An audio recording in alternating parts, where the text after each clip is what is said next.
सुप्रभात। सविकल्प और निर्विकल्प समाधि, ये हमारी आज की आध्यात्मिक चर्चा का विषय। त्रिकुटी के निचले भाग में जब साधक प्रवेश करता है तो सबसे प्रथम उसे सविकल्प समाधि की अवस्था प्राप्त होती है। ये पहली समाधि है जो विज्ञान में कोश में आती है। जब इससे आगे बढ़ता है तो दूसरी समाधि आती है जिसको निर्विकल्प कहते हैं। तो निर्विकल्प समाधि सविकल्प की ही ऊंची व अंतिम अवस्था है। इन दोनों को सवितर्क और निर्वितर्क समाधि भी कहते हैं। तो सविकल्प समाधि में सूक्ष्म मन और सूक्ष्म बुद्धि दोनों मिलकर सृष्टि के उन पदार्थों के रूप और गुण का निर्णय करते हैं जिनमें पृथ्वी, जल और अग्नि, इन तीन स्थूल तत्वों का प्राधान्य रहता है। अब जिनको हम अपने बाहरी नेत्रों से देखते हैं और जिनको हम स्थूल कहते हैं, रोजाना देखते हुए और रोजाना इस्तेमाल करते हुए जो भी बारीकियां उन पदार्थों के अंदर छिपी थीं उनको हम नहीं जान सके थे। सविकल्प समाधि में ये सब भेद खुलते हैं। उनकी बनावट में अंदर क्या है, उसका रूप भीतरी क्या है, वो वस्तु कौन सा गुण और अवगुण रखती है। इस तरह लोकांतर, सूरज, चंद्र, सितारे, पृथ्वी व पृथ्वी पर की वस्तुएं, अंडज, स्वदेश, जरायुज व उद्भिद, चारों प्रकार की सृष्टि, वृक्षलताओं के गुण व उनके भीतर बनावट इत्यादि समाधि अवस्था में खुली आंखों दृष्टिगोचर होते हैं। उनका पूरा नक्शा दिमाग में खिंच जाता है। यद्यपि हम उस समय समाधि में होते हैं, हमारे बाहरी नेत्र बंद होते हैं, बाहरी ज्ञान हमको नहीं होता, शरीर का होश भी नहीं रहता, परंतु फिर भी हमको उस समय ऐसा जान पड़ता है कि हम जाग रहे हैं अपने होश में और ये सब ठीक ठीक हमको दिखाई दे रहा है। तो निर्विकल्प के मायने इस प्रकार हम अपने ज्ञान नेत्रों से देखते और समझते हुए जो जो हम आगे बढ़ते जाते हैं त्यों तो उसका ऐसा अनुभव होता है कि हमारा मन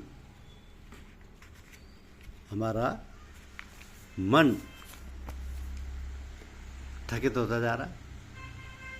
वो इस काम से पीछे हटने और बुद्धि के साथ छोड़ने के लिए उत्सुक हो रहा है। अंत में एक दिन ऐसा आ ही जाता है कि अपनी संकल्प शक्ति को लेकर मन पीछे हट जाता है और बुद्धि के उस काम को बंद कर देता है। अकेली बुद्धि कुछ नहीं कर सकती, इसलिए वो भी खामोश होकर अलग जा खड़ी होती है। अब ना कोई दृश्य और ना दृश्य का ज्ञान व ज्ञान है। इस अवस्था को कहते हैं निर्विकल्प समाधि। जिस समाधि में कल्पना व तर्क ना रहे वह निर्विकल्प या निर्वितर्क समाधि कही जाती है। इन दोनों में जीवन के अंदर द्वैतावस्था रहती है। मैं और मुझसे भिन्न ये पदार्थ जिनको मैं देख रहा हूँ और समझ रहा हूँ, ये द्वैत है। तो मन के चले जाने पर बुद्धि चित्त को आकर्षित करती है। शुद्ध व सात्विक चित्र ऊपर उठ के बुद्धि से मिलता है और बुद्धि चित्त की विचार शक्ति लेके उसी अवस्था में फिर अपना काम शुरू कर देती है। पहले कल्पना थी, अब विचार है। कल्पना शंका को पूर्ण रूप से नहीं दूर करती, इसलिए उसमें तर्क वितर्क आते रहते हैं। वो कल्पना निर्णयात्मक ज्ञान नहीं देती, कल्पना वस्तु के ऊपर चल कर लगाती है और गहराई में जाके पूरा पता नहीं लाती, इसलिए पूर्ण ज्ञान नहीं हो पाता। तो विचार की तेज और नुकीली धार पर्दों को चीरती हुई पदार्थ के अंदर प्रविष्ट हो जाती है। उसके भीतर क्या भरा है इसका ठीक ठीक पता नहीं, पर इसके ठीक ठीक पता लाती है। उस समय सच्चा और यथार्थ ज्ञान मिलता है। सविकल्प समाधि में स्थूल पदार्थों का ज्ञान हुआ था। पृथ्वी, जल और अग्नि तत्वों से बने हुए लोकांतर शरीर दृष्टिगोचर हुए थे और वह ज्ञान भी शंका रहित नहीं था। अब यहाँ सविचार में सूक्ष्म तत्व सम्यक आते हैं, उसमें बने हुए पदार्थ साफ साफ दिखाई देते हैं और उनका यथार्थ ज्ञान होता है जिसमें शंका का कोई स्थान ही नहीं रहता। ऐसा ज्ञान ही निश्चयात्मक ज्ञान बोला जाता है जिसमें आत्मा को संतोष हो जाए और कोई संदेह ना रहे। तो प्रकृति के 8 तत्वों में 3 तत्व पृथ्वी, जल और अग्नि सविकल्प में तय हो गए। अब बचे हुए 5 वायु, आकाश, मन, बुद्धि और अहंकार तत्व इस सविचार समाधि में दिखाई देते हैं और उनके कार्य भी नजर आते हैं। तो मन अनंत शक्तियों का भंडार है। ये सारी शक्तियां सूक्ष्म होती हैं जो सहस्त्रार के स्थान पर रहती हैं। स्थूल इंद्रियों को शक्तियां भी इसी सहस्त्रार से मिलती हैं।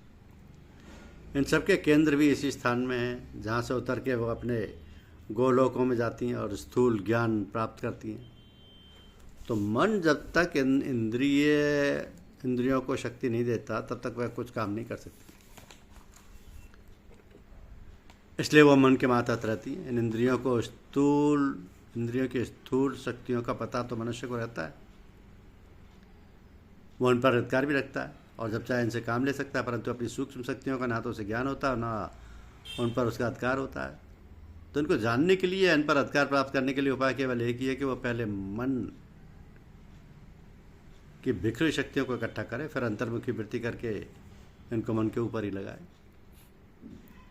तो ऐसा करने पर उसे उन सूक्ष्म शक्तियों का ज्ञान होगा और वह अपने सूक्ष्म को बलवान बना सकेगा।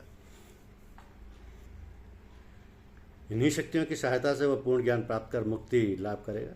ऐसा मनुष्य ही जिसने अपनी मानसिक शक्तियों का पता पा लिया, योगियों की भाषा में सिद्ध बोला जाता है। ये सूक्ष्म शक्तियाँ ही सिद्धियाँ या विभूति बोली जाती है। तो जिन पर अधिकार होने से वो सभी कुछ कर सकता है, परंतु जो सिद्ध अपनी शक्तियों से संसारी काम लेता है और उधर ही उन्हें खर्च करता रहता है, उसके भाग्य में मुक्ति नहीं आती, उसका बंधन जैसे का तैसा ही रहता है और वो भी जकड़ जाता है। तो सारी शक्तियों में मन की 3 शक्तियां ही मुख्य होने वाली हैं: कल्पना शक्ति, इच्छा शक्ति और विचार शक्ति। तो कल्पना शक्ति मन के निचले भाग में रहती है, इच्छा शक्ति बीच में और विचार शक्ति ऊपर रहती है। इनके अतिरिक्त एक विशेष शक्ति भी मन में रहती है जो मन पर लगाने से स्वयं उसी को देखती है।